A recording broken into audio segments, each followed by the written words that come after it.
Hello viewers, অচিন্ততার free coaching চ্যানেলে তোমাদের সকলকে স্বাগত জানাই। আজকের এই ভিডিওটিতে তোমরা যারা নেতাজি সুভাষ ওপেন ইউনিভার্সিটিতে পিজি এমএ কোর্সে ফার্স্ট ইয়ারে পড়ছো পলিটিক্যাল সায়েন্সে বা রাষ্ট্রবিজ্ঞানে, তোমাদের যে ফার্স্ট পেপারটি রয়েছে সেই ফার্স্ট পেপারটি যে অ্যাসাইনমেন্টের অ্যান্সার 2024, সেই অ্যাসাইনমেন্টের অ্যান্সার নিয়ে আলোচনা করবো আজকের এই ভিডিওটিতে। তো তোমরা জানো যে তোমাদের 20টি প্রশ্ন পরীক্ষায় আসবে এবং সেই 20টি প্রশ্নের উত্তর আমি এখন তোমাদের সামনে তুলে ধরছি।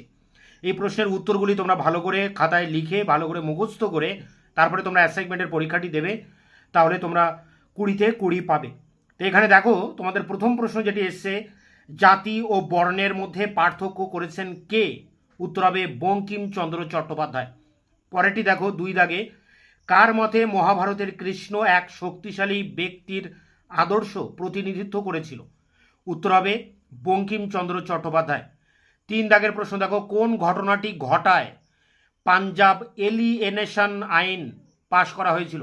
উত্তর হবে কৃষক বিদ্রোহ। পরেরটি দেখো অর্থাৎ 4 দাগের প্রশ্ন, দ্বিজাতি তত্ত্বের উপর ভিত্তি করে কোন আন্দোলন গড়ে ওঠে? উত্তর হবে আলিগড় আন্দোলন। 5 দাগের প্রশ্ন দেখো, ব্রাহ্ম সভা কে প্রতিষ্ঠা করেন? উত্তর হবে রাজা রামমোহন রায়। 6 দাগের প্রশ্নটি দেখো, জওহরলাল নেহেরুর রাজনৈতিক জীবন ভারতের কোন আন্দোলনের মধ্য দিয়ে শুরু হয়? উত্তর হবে অসহযোগ আন্দোলন। 7 দাগের প্রশ্ন দেখো, রবীন্দ্রনাথের মতে কোন পশ্চিমী ধারণা বাংলা ভাষায় তর্জমা করা সম্ভব নয়? উত্তর হবে জাতি। 8 দাগের প্রশ্ন দেখো, বিবেকানন্দকে দেশপ্রেমিক ধর্মপ্রবক্তা কে বলেছেন? উত্তর হবে ভূপেন্দ্রনাথ দত্ত। 9 দাগের প্রশ্ন, কোন বিখ্যাত ব্যক্তিত্ব স্ব-অর্থায়িত দেশীয় মেলা আয়োজনের পক্ষে ছিলেন? উত্তর হবে রবীন্দ্রনাথ ঠাকুর।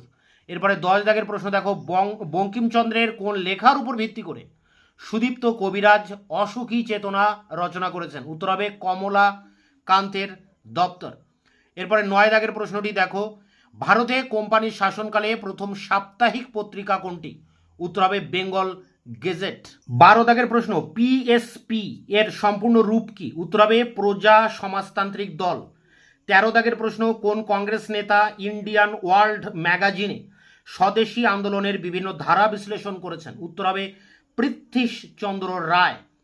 পরেরটি দেখো 14 দাগের প্রশ্ন, জয়প্রকাশ নারায়ণকে কে সীমাহীন ব্যক্তিত্ব বলে আখ্যা দেন? উত্তর হবে রাম মনোহর লোহিয়া।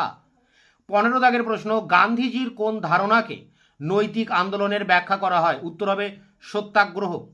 এরপরে 16 দাগের প্রশ্নটি দেখো, ভারতীয় কংগ্রেসের কোন অধিবেশনে সুভাষচন্দ্র বসু দেশের অর্থনৈতিক উন্নতির জন্য পরিকল্পনার প্রস্তাব দেন?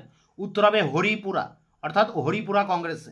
17 দাগের প্রশ্ন, ইস্ট ইন্ডিয়া কোম্পানিতে চাকুরিরত অবস্থায় রাম মনোহরের সামাজিক ও রাজনৈতিক ভাবনার উপর কে গভীর প্রভাব বিস্তার করেন? উত্তর হবে জন ডিগবি সাহেব।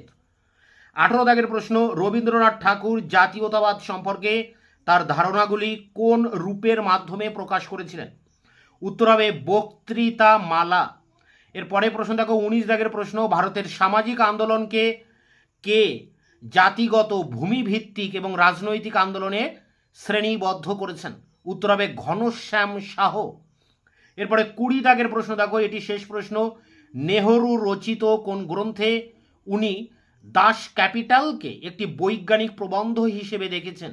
উত্তর হবে গ্লিম্পাসেস অফ ওয়ার্ল্ড হিস্ট্রি। তো এই ছিল তোমাদের অ্যাসাইনমেন্টের 20টি প্রশ্নের উত্তর।